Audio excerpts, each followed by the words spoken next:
Let's bring Kentia Torres, our good friend from the Social Security Administration, into the program early this year. Hi, Kentia. Good to see you. Good to see you too. Thank you for having Social Security here today. I am very excited to bring the information from Social Security, and it's always a pleasure to be here. We appreciate it as well, and I know our listeners and viewers do too, because it's important information, and it's something that affects everyone pretty much, really, right? From birth through their entire lives. Social Security is with them all the way.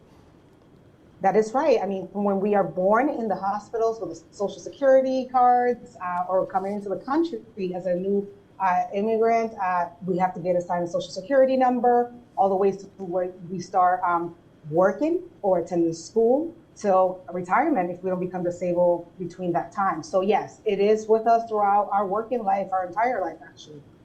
Sure, and this is a particularly good time of year, I think, to bring you in because it's tax season, right? And folks have to consider their Social Security benefits when they're filling out their taxes. So what do we need to know about that? Correct. So we are in the middle of tax season, and I want to remind all the Social Security recipients about their benefit statement, or also known as the SSA 1099. Those who are receiving Social Security benefits, not SSI, I want to make sure that we don't confuse the two. SSI is a supplemental security income, which is a needs-based program. So we do not mail 1099 for those recipients. But if you are receiving Social Security, either disability or retirement, at the beginning of the year, we send the benefit statement or 1099 for you to file your taxes with that. If you have not received your benefit statement or 1099, you're able to still obtain a copy if you misplaced it by creating a My Social Security account. You will have access to that information, which you can either print or request one to be sent to you so that you're able to file your taxes with that information. Now, this is also very helpful to those people who are not sure if they just started Social Security retirement benefits, if they want to withhold taxes. I get that question a lot, like, do I need to withhold taxes from my Social Security? Well, what we always recommend is to contact the IRS and their tax professional, because they will let you know how much to withhold from your Social Security. There is a form that you can download on socialsecurity.gov called Voluntary Tax Withholding Form, W4V as in Victor, and it's right online. You could download that form and you will let us know which percent you would like us to withhold, either a 7%, 10, 12, or 22%. But when you call the IRS to contact your tax professional, let them know that you're going to start receiving Social Security or you're already receiving Social Security, and that in addition to that, you have other income. So if Social Security is the only income in the household, you don't really have to pay federal taxes. But if you have a combination of income, such as Social Security and wages, Social Security and self-employment, etc., you may have to pay federal taxes, and how much will depend on how much income there is and how you file your taxes. If you file single, married filing jointly, or married filing separate, and how much income there is. So again, because we're not in the business of tax preparation, we always recommend that you contact either the IRS or the tax professional so that you can get the best information. But whether you withhold taxes or not, we will send you a 1099 at the end of the year to let you know how much Social Security you received the prior year. And you, of course, may file your taxes and enter that information as Social Security income. Yeah, that's really important information for folks, because so many people now continue to work even as they're collecting their benefits, and they don't want to get surprised at the end of the year with a big tax bill, right? Correct. Correct. And we get that question all the time. And what we always say is, just double check with the professionals. But if you don't know if you should have taxes withheld, once you get that 1099 and you file your taxes, then you will be able to make a more informed decision for the current and following years. So it's a learning experience for a lot of people, but just know that 1089, which a lot of people, believe me, are not aware, they get it, they put it away, they're like, oh, I was supposed to file taxes with that. Well, now you know, and it is an option, and you get to see if you are due any benefits. Even if you think Social Security is the only income in the household, we always recommend and check with a tax professional to see if there's any benefits due to you. Yeah. If you're not working, Kentia, if Social Security is your only form of income, do you still have to file that 1099? You don't have to. It's optional. But if you do, that is what you would bring in lieu of W-4 or any other self-employment income. That's what you would present to as the income that you have. Okay. Would you be responsible for paying taxes on that if that was your only source of income? Well, from what we understand, and again, this is not Social Security, it's IRS. If Yeah. that is the only income in the household, then you wouldn't have to pay federal taxes. Okay. But if you have obviously additional income, and what I've seen too in this economy, most people tend to have more than just that income. They may have Yes. pensions, and they may have side jobs, or they start new businesses, etc. So it is really rare to see an individual with just that one income. As we know, Social Security only replaces about 40% of our pre-retirement income. And so we usually tend to have other incomes in order to retire and live comfortable in retirement. Absolutely, yeah. You mentioned you can do all of this online. What else can you do online when you're dealing with Social Security? Well, I'm glad you asked. There's a lot of different transactions that we can conduct on Social Security. One of them is you're able to check your estimates, so benefits estimates, which are really important, especially if you're planning to retire soon or you just want to see how the numbers are looking like every single year that you work. Those benefit amounts are updated. There is a benefit screener. So if you're not sure what kind of benefits you may be eligible for, it will ask you specific questions to let you know if you may be eligible for spouse's benefits, for example, or survivor's benefits, or your own retirement. So that is great. A lot of people always ask me, well, how do I know what is my full retirement age? You actually can find that information right on socialsecurity.gov, free, easy to use.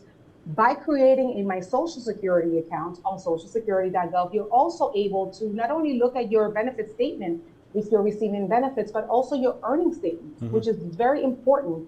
And we highly recommend that you look at that statement, even if you're not close to retirement age, if you're still working, to ensure that all your earnings are correct, right? We do not want to wait until you are about to retire to learn that you're missing wages, but also to ensure that that information is correct and nobody's working under your Social Security number and that everything looks good. But if you have an account, you are able to get an income letter if you're receiving benefits right online. You wouldn't have to call us or wait in the office for a while. You could also get a letter saying that you do not receive benefits. And this is important for those who may be applying for loans, where some banks may actually request this information. But also, if you're retired and you're planning to live outside of the country, you can opt to get direct deposit, you can change your telephone number, your bank account information, and also you can opt to get every single copy that we send to you at home, a copy of that into that account. So you could be anywhere in the world, and we send you an email to let you know that we're trying to communicate with you. So there's a lot of businesses that you can conduct with Social Security at your fingertips as long as you have internet service 24 hours a day. But one of the most popular ones is your Social Security replacement card. Yes. And as we are in the middle of tax season, there is a way for you to replace your Social Security card without ever having to speak to one of us or come into the office. Of course, we love to see you, but we know that you may need this quickly. So there's actually a Social Security card screener as well. And it's going to ask you, are you a U.S. citizen? Do you know your Social Security number? And so many other questions. And you can literally apply for your Social Security card straight online. And it's going to take about 7 to 14 business days for you to receive your card. But also, if you're applying for your minor children, you may be able to start the application process.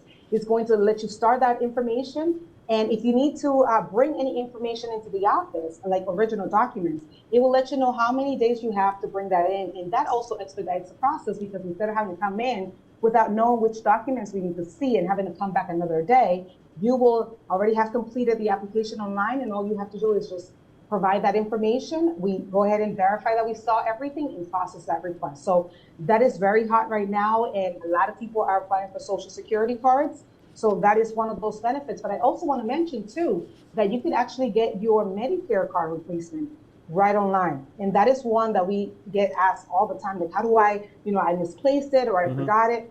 That is another way for you to get your Medicare card. And one of the most popular feature is you're able to apply for Social Security, retirement, disability, and other benefits right online. And so it takes about 15 minutes to apply for Medicare and about half an hour for Social Security retirement. And most people that have applied online, they tell me how easy it was and how much more comfortable it was, because they didn't feel overwhelmed by getting bombarded with questions like sometimes they feel when they're on the phone or in person. So you're able to take your time. You get a re-entry code where if you can't finish the application in one sitting, you can go back later on, get all your documents, let's say your DD-214 or that marriage certificate, and feel confident about the information that you submitted to us. But also, if you apply, let's say, for disability benefits and that application is denied, you can actually file an appeal right online. Usually you get 60 days, and instead of having to wait a month or two to appeal, you could actually start that appeal right online. And when you apply online, you get an automatic application tracker.